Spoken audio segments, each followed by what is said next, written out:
It's a pleasure to be here today. I'm used to speaking in boardrooms and sometimes on television shows, but somehow being at my daughter's school and in front of teenagers actually makes me a little nervous. So I hope you cut me some slack. I'm here to talk about a topic that's actually quite dear to my heart. How I think teenagers can actually change the world.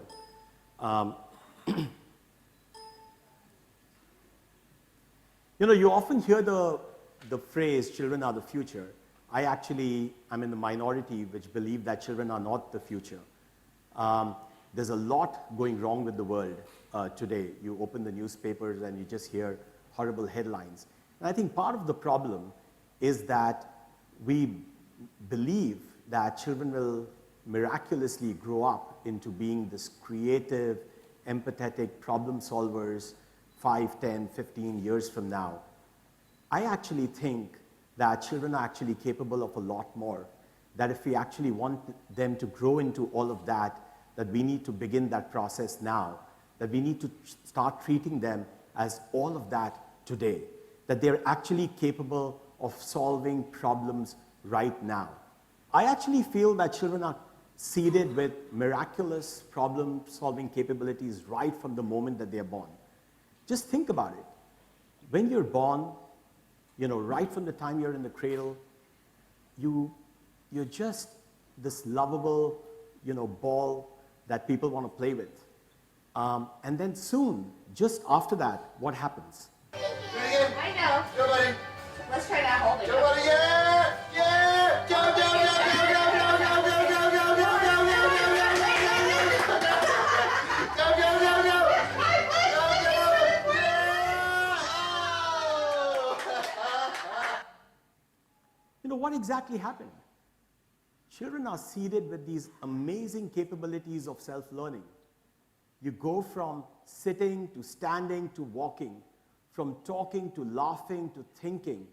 You learn, you have these amazing capabilities. You're shouting out to all of us adults that you really can.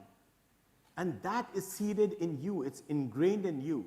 But what do we as adults do to you through all of that? What we do is very simple. We put you in classrooms when you're 3 years old. We make you sit and we shelter you. When you get to 7, we actually try to solve all your problems, except the problems that we actually give you to solve in the classrooms itself. When you get to 10, we tell you that you should worry about only yourself. When you get to 14, we tell you that despite everything that you read on boards that we put up around you, that academic focus should be the core of your life. And of course, when you're 16, you're still sitting in classrooms thinking about your future. Now, with all of this, we then begin to wonder, when you miraculously become a teenager, as to why is it that you haven't grown into this creative, responsible, empathetic, problem-solving citizen. And once you do grow up, you actually look over your shoulder and you look at other such citizens and you wonder, why is it that others haven't evolved so? And this is the problem that many of us began to grapple with. And so 7 years ago, a bunch of us got together and began to think about this problem more deeply. And there was one lady, Kiran Sethi, who decided to take the lead and said, we must do something about this, and started a movement called Design for Change. My wife, Archana, and I had the privilege of supporting this movement, and she decided to put together a movement where children would be at the center of empowering children to rediscover their capabilities to change the world. Is this really possible? Yes, it is. And how?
So what Kiran really did was come up with two very simple things.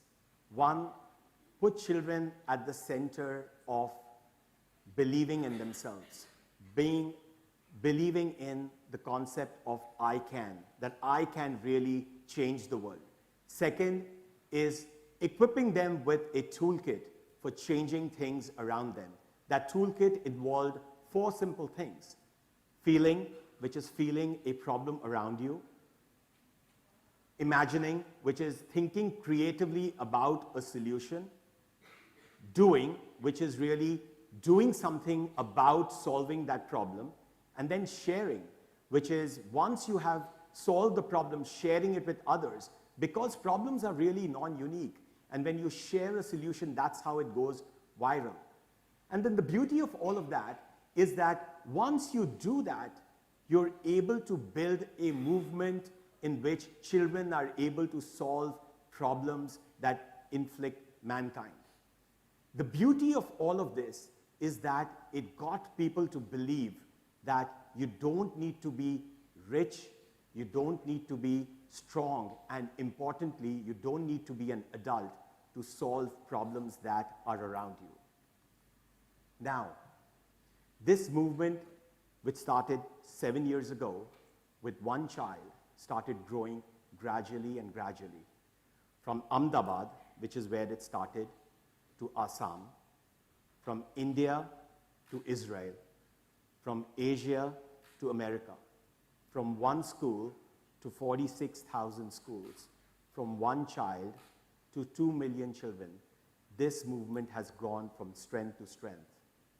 Children have solved problems as small as correcting the weight of their school bags, something that your school sent a circular on last week, to building check dams to solve water sustainability problems, to creating supply chains for cafeterias using organic farms, to child marriages in communities around them, to creating playgrounds out of garbage dumps. I mean, you'd be amazed with the problems that children have got together and solved. And if all of this seems too good to be true, let me give you two heartwarming stories. The first, if those of you who may have picked up the Times of India today would have read a really amazing story this morning of a case in Tamil Nadu where a child has lost his hearing because of corporal punishment. Now, I know, you children are really lucky because you come to a school where corporal punishment is banned, but corporal punishment is still an amazingly rampant problem through the rest of India. And it's a very, very important problem to solve because in corporal punishment, we are seeding violence in our children, and that violence then manifests itself as violence in adults as those kids grow.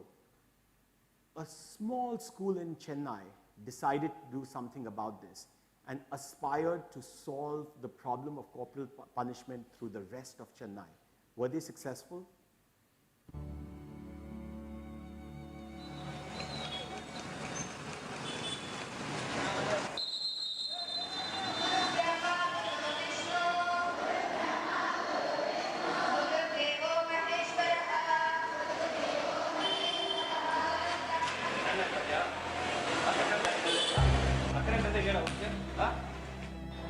We found that corporal punishment is used liberally across the world. Everybody at some point of time has suffered from corporal punishment. It mentally and physically hurts a child, which in turn creates a deep scar in one's mind.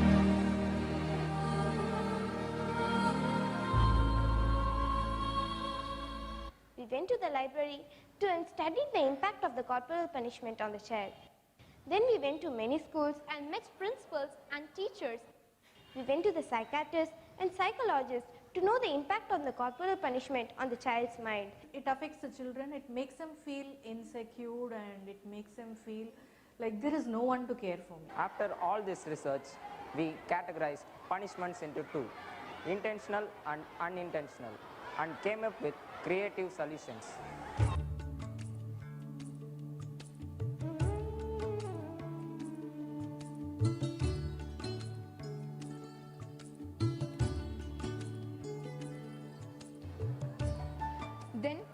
different schools, demonstrated our projects to teachers and students,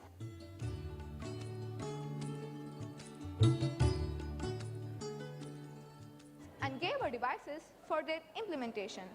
Every time, please note down in your notebook. Take out your book.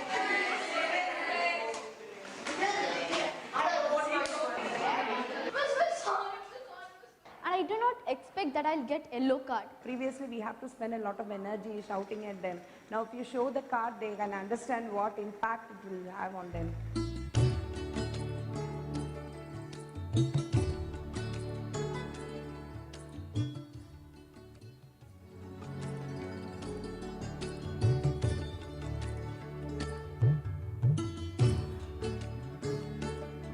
I feel it's better than corporal punishments because they are choosing their own punishments, right? They like their devices so much that the teachers took pledge not to resort to corporal punishment.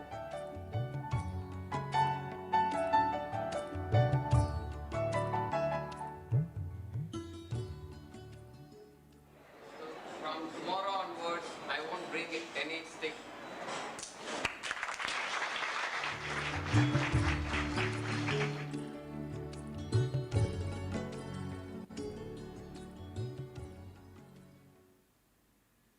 Now that's an example of actually kids in one school getting together to solve a problem that's a pretty large problem running across an entire city. But no problem is too big to solve. Often, even the smallest problem is worth focusing on.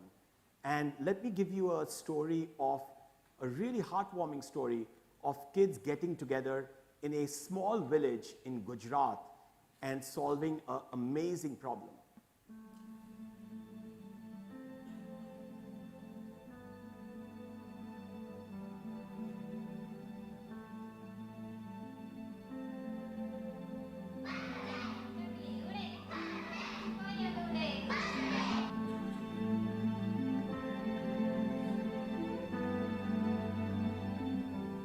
શરૂઆતમાં મને સાહેબ સમસ્યા હોદા કીધી હતી તે ઘડી અમે રમવા જ્યારે મને બે સમસ્યા હોદી હતી એક ગામમાં ઝાડ રોપવાની ને બીજી વિકલાંગ બાળકની તો અમારી કઈ કઈ સમસ્યા આપણે પસંદ કરી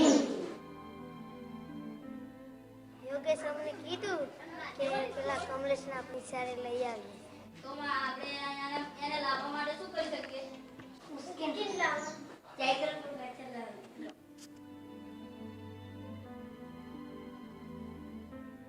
ભાંગીત્યા પછી અમે મોટી સાયકલ ઉપર મેકવા જઈએ અને લેવા જઈએ કાં ઊંચકીને લઈ આવે અને ઊંચકીને મેકવા જઈએ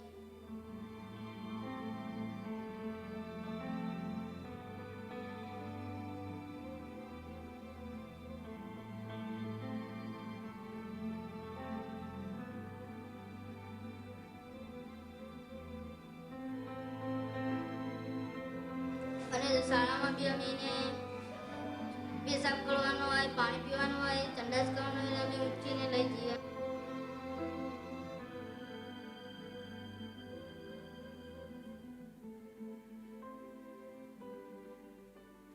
બપોરે બી અમે ખાવાનો ટાઈમ થાય તો અમે ખાવા બેસાડીએ અને ડીશ આપીએ અને પાણી આપીએ અને ડીશ ધોઈને અમે બેસાડીએ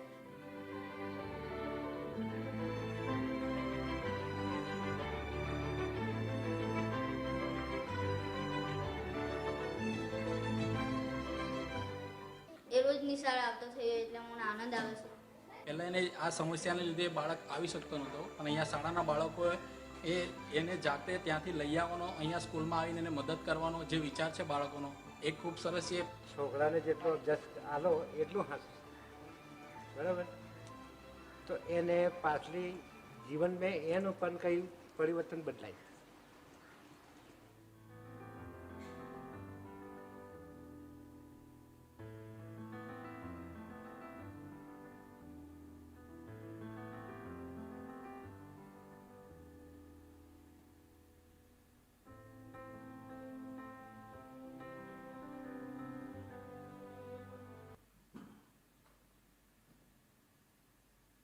So clearly, I mean, even these were 4th, 5th grade students. I mean, even they are capable of extraordinary change. and even that one life really, really matter. Now, we can always take the call that, why should any of this matter? We can, we're just kids. We can even be selfish about things and defer this to some point in the future. So, why change things today? Let me leave you with two thoughts on why we should change things today. I think the future is nothing but aggregation of events that are happening now. And I think if you engage in changing things now, you're actually changing things for the future. Your future is much better if you actually take responsibility for the now. And I think that's a very, very important aspect that you should never forget. That's point number one. Point number two, and I can tell you this from personal experience, that as someone who's run a large bank, who's run a large investment firm, who's served on boards of large groups like Tata's, Birla's, Piramals, that I can tell you without doubt that the most successful people in the world are not toppers of academic institutions, but people who have great emotional connect. When you actually are a change maker, you build great emotional capability. And it's actually the combination of academic rigor with emotional rigor that makes you a great leader. And so if you become a change maker, you're actually preparing yourself for 21st century skills, which will make you much, much more successful tomorrow. Secondly, there's clearly proven research which shows that you're a better and happier person if you actually engage much more actively with society today. So bringing an I can mindset and engaging with society, even at a more selfish level, is much, much better for you. And that's something that you must, never forget. Now, this is not just my words. I'm actually going to take you to people who actually done deep research on this, starting with a legendary person, Howard Gardner, who runs the Harvard School of Education, who will tell you in his own words why this is important. Unfortunately, most ministers of education today are so consumed with science, technology, engineering, mathematics, and having higher test scores that they forget that at the end of the day, if we don't have people of good character, people who do the right thing, intellect in itself will destroy the world. It will not save it. So here's to design for change.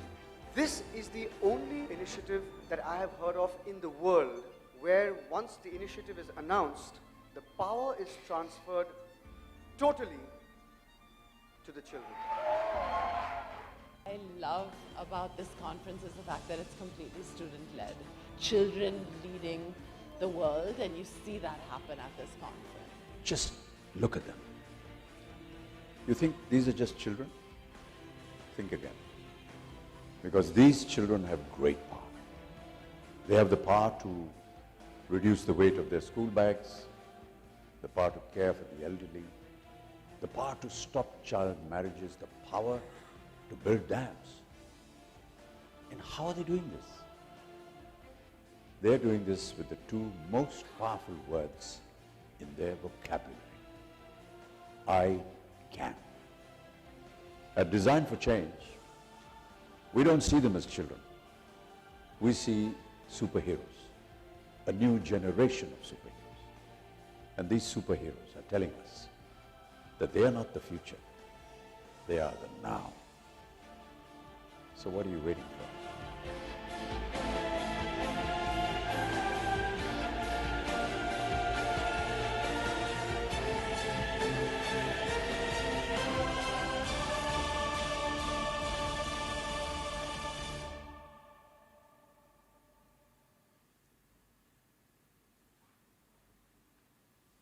So of all the things I've done in my life, I think, participating in this movement has been one of the most interesting ones.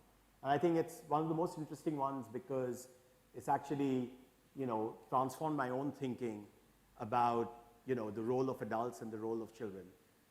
It's got me to think very differently about treating children as change agents and making them, empowering them to take the future actually in their own hands and think about it now. So if there's one thought that I'd like you all to leave this room with today, it's two words: I can. You know, when you're faced with any sort of problem, it's that bully in your class, it's it's an elderly person in your house and the struggle that you're seeing that elderly person going through. It's a newspaper headline that you see. It's the garbage lying around the corner, from your apartment block. Anything. Do not feel helpless about it. Think about it. Engage with someone around you. It could be a friend, it could be a parent, it could be a teacher, but think about it. Engage with people. But most importantly, have the self-belief that you can actually do something about it. If you have that self-belief that I can, there is a very, very strong likelihood that actually you will. And that's how change will happen. This country is not going to be changed and the world is not going to be a better place if people like me, if people who are elder to you decide to change it. It'll be a better place if you decide to change it. And that's how we will all prosper. Thank you so much.